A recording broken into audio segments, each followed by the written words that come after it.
Well, hello everyone once again, it is me and Miss Valoran, hoping that you watched my first video so you can understand what I will be talking about today.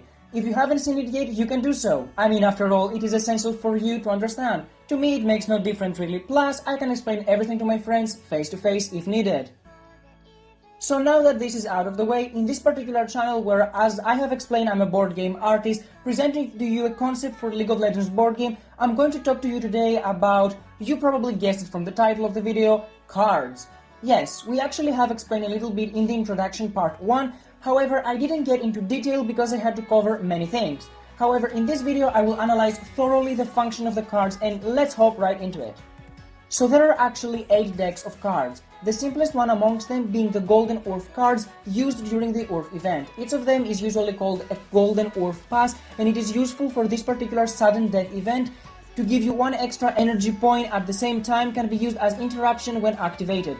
But I'm gonna stop here because you can find all about the events explained on my channel. And before we completely move on, there is another deck of items including 3 different of them that can be purchased only during the Bilgewater event. These items can give lethality, mobility or armor and magic resistance, and you can find more about in this event again on my channel. Now, literally moving on to the larger decks, there are the Spell, Battle and Rune cards. If you noticed, I mentioned rune cards as one thing, but actually we have 2 separate decks. The normal runes used by champions and picked by players at the start of the game, but we also have the dark and twisted runes that represent the arena itself fighting against you. So when at the start of the game you're done with your rune picking phase, you must place the rune deck aside and hold the other 3 decks, blue, red and purple, next to the battle arena because they will be used continuously by every champion during the game. Here it's worth mentioning that regardless of being stunned or snoozed, you will always roll the dices normally, which includes rolling the 2 card dices that will define the number and color of cards you can pick from the decks and hold hidden in your hand.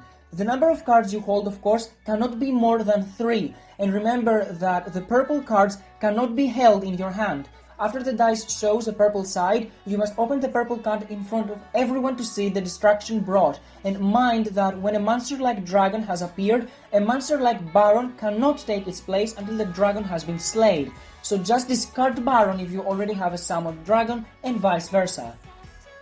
Lastly, except from summoning dark runes that call out monsters and runes that cause damage and effects to champions, there are the event runes that will force the player who picked them to instantly roll the event dice in order to see which one of the special events will take place. Again, this will be analyzed in another video. Now, the spell or blue cards can be used at any given point during the game. It doesn't matter if it is your turn or someone else's. They include almost every common spell, more specifically Ignite, Exhaust, Heal, Ghost, Smite, Flash, Cleanse, Barrier, Clarity. You will notice here that Teleport is missing, and that is because neither do we have 8 turrets, nor do we have wards, so there is actually no need for them and no need actually to use Teleport. However, in this deck you will also find single cast abilities from various champions that will usually have some kind of unique effect without dealing damage. Examples include Tristana's Rocket Jump, which you can use to change land, or Fizz's Trickster, which you can use to avoid incoming damage and effects of an ability. We also have Thresh's Hook, Bleed's Rocket Grab, Allure from Evelyn, Zoe's Sleepy Trouble Bubble, and many more. Mind that these single cast abilities exist only once, whereas normal spells can be found twice in this deck. And now allow me to add something important before I forget. Actually, every champion, as you know, has an ultimate ability, and that particular ultimate I have chosen to incorporate in the game in a very unique way in order for it to be more dramatic, uncommon, and rare to use. You see, every champion comes along with his abilities and personal card, but pay attention here, he comes also with a golden single-use ultimate card. This card every champion must place in the spell deck before shuffle, hoping that during the game he will get this card that will allow him to cast his ultimate once without using mana or needing an energy point. You see, this allows of course for someone lucky enough to cast an ultimate twice, since the number of golden ultimate cards is the same as the number of players in the game. And because I know this will get some serious questions, allow me to clarify. Firstly, Zoe and Kassadin, for example, have a different kind of system in order to be able to use their ultimate more often as they can usually do in the game. Only difference being that if they get the golden ultimate card, they can now use their ultimate without wasting mana or energy point.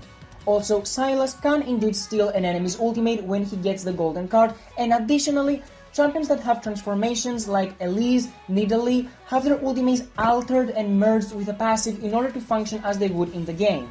All spotlights are on my channel. If some champions do not exist yet, it is because I haven't had the time to completely print and craft them all. Now, the red deck consists of battle cards and interruptions.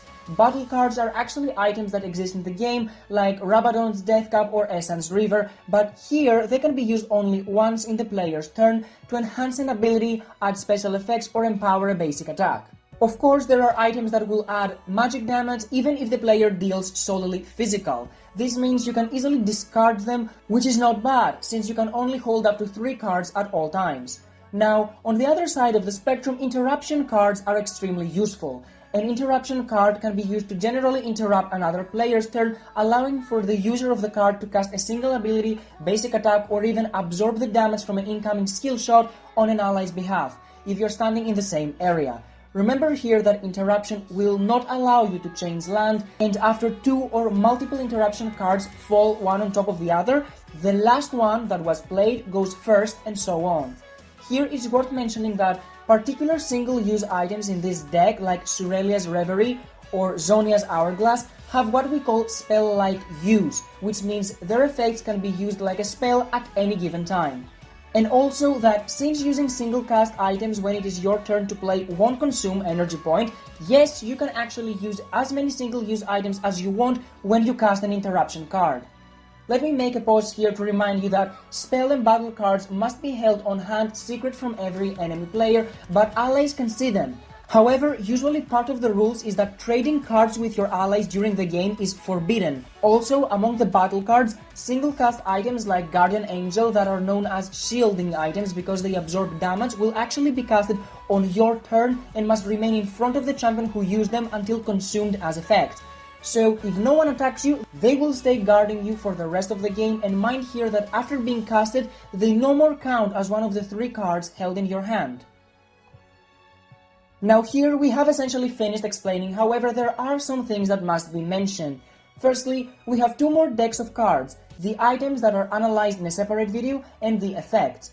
Actually, the effect includes stun, snooze, and root, defined by analogous colors yellow, blue, and green. Stun will cause you to be unable to change land as well as casting abilities or basic attacks. Snooze will deny you the prowess of casting abilities, and root will trap you in the same area by not allowing you to change land. These effects can be caused, as we mentioned before, of a dark rune, but also can be caused by a champion ability. For example, Ashe can root her enemies or stun them with her ultimate, and Garen can snooze an enemy when he uses his decisive strike.